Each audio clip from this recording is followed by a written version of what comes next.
Hey horror movie fans, I'm Dr. Will Carver, OMG MD, coroner out of Bloomington, Indiana, and this is Dr. Carver's Auteur Autopsy. Here I put flicks in either the greatest all-time bin or worst movie of all time bin. I also present films, much like horror hosts used to do on the electric TV gadgets, and which lives on today on the various internet machines. Click, watch, subscribe as we take a binary look into movies of the horror persuasion.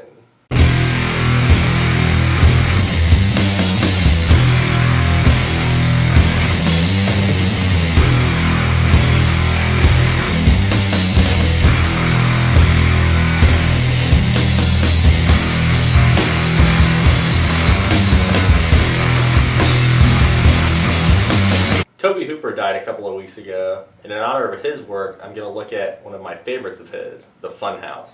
Director of Texas Chainsaw Massacre, Hooper, long before he was relegated to the shittiest straight-to-DVD trash, presented a solid, dare I say, underrated movie with plenty of scares and surprises.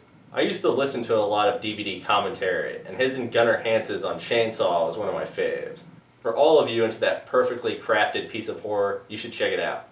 The Funhouse follows four teenish kids who go to the carnival, where two girls went missing the year before, as they make the mistake of hiding out overnight in the Funhouse ride. There they witness a murder, and one of them steals the money from the gate fees from the killer carnies. Though it takes forever to get going, once it does, it's a free fall into what the fuck, which you sort of expect with a movie about carnies. Speaking of carnies, my nurse, Myra Maines, who's feeling a little bit camera shy this evening, but will be joining us on an episode shortly, was at one point employed as a carny, which I like to bring up often. This, she claims, is not an accurate depiction of the carny lifestyle.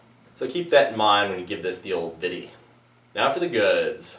The monster is cool, the atmosphere is dark and strange, the last third of the movie is super fucking intense. Now the bad. There's basically only one likable character, the survivor girl, and it takes so long to get going. Let's go ahead and take a look.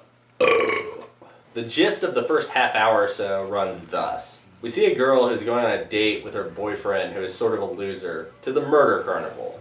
When he picks her up, he just repeatedly beeps the horn until she comes out. This is basically the easiest way in film to show us that he's a dick. But I don't think he's supposed to be, so that might just make Tobe Hooper the dick. So anyway, the girl comes out and is like, hey, maybe we don't go to the murder carnival. The dude is like, nah, we going. And they do a J in the car with some other couple. The chick is blonde and the dude looks like a young Al Franken. They all drone on about God knows what until they get to the murder carnival. Once there, the girls are talking in the bathroom about boning and such, when some old gypsy lady comes in and is all judgy and shit. Says to them, God is always watching you. She unfortunately shows up several more times in the movie. It isn't clear if she's like a carny or just some crazy homeless person who hangs out there. Anyway, whenever she shows up, she just always says stuff like, he's always watching, until everyone leaves. Whatever. They eventually make their way to a fortune teller and are so fucking rude to her. They're laughing, fucking with their setup, talking about how stupid it is. They're the ones that are paying fucking money to be there, but whatevs. She ends up kicking them out when they knock her crystal ball onto the floor. She then tells the main girl, reasonably, to get the fuck out. And if I ever see you again, I'll break every bone in your body. It is a very tense situation. But now it's off to the strip show, which is weird for a carnival to have at that point in time.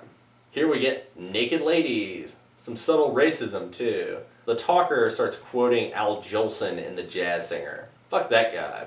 Also, the women are incredibly unattractive. The couples peep in the back. The dudes up front are going insane with lust, which is disgusting. So if you haven't picked up on it yet, in this early part, we're basically watching a double date happen in real time.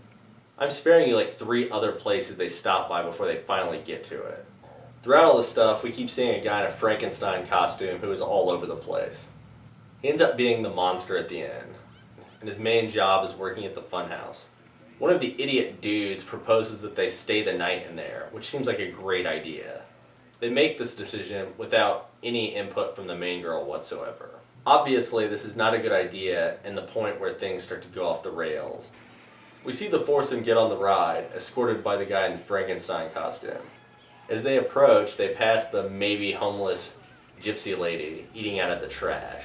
You may remember her from the "God is always watching you" rant from earlier in the movie. They hop off and we get a shot of Frankenstein looking confused.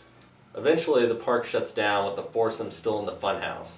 Now is where it gets weird. We watch as Frankenstein pays the fortune teller for sex and gets a handy which costs him $100, roughly a few million in today's money. When it's over, he's pissed and doesn't want to pay. He chokes her out instead. The foursome watch it and do nothing. They're also locked in. After that goes down, the funhouse mouth, some curly-haired old dude, comes in. He is like, "Well, shit, you shouldn't have killed one of our own.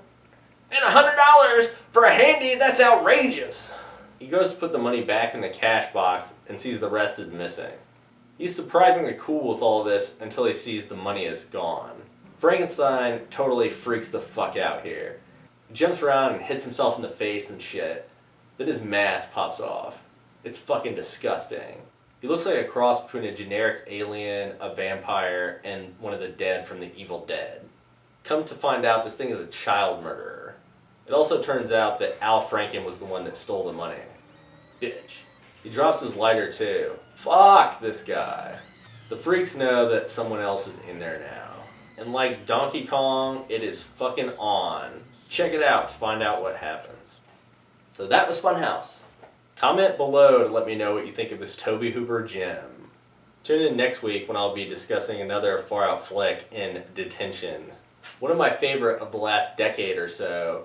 The movie stars Shanley Caswell of The Conjuring, Josh Hutcherson, PETA from The Hunger Games, and the brief It dude, Dane Cook.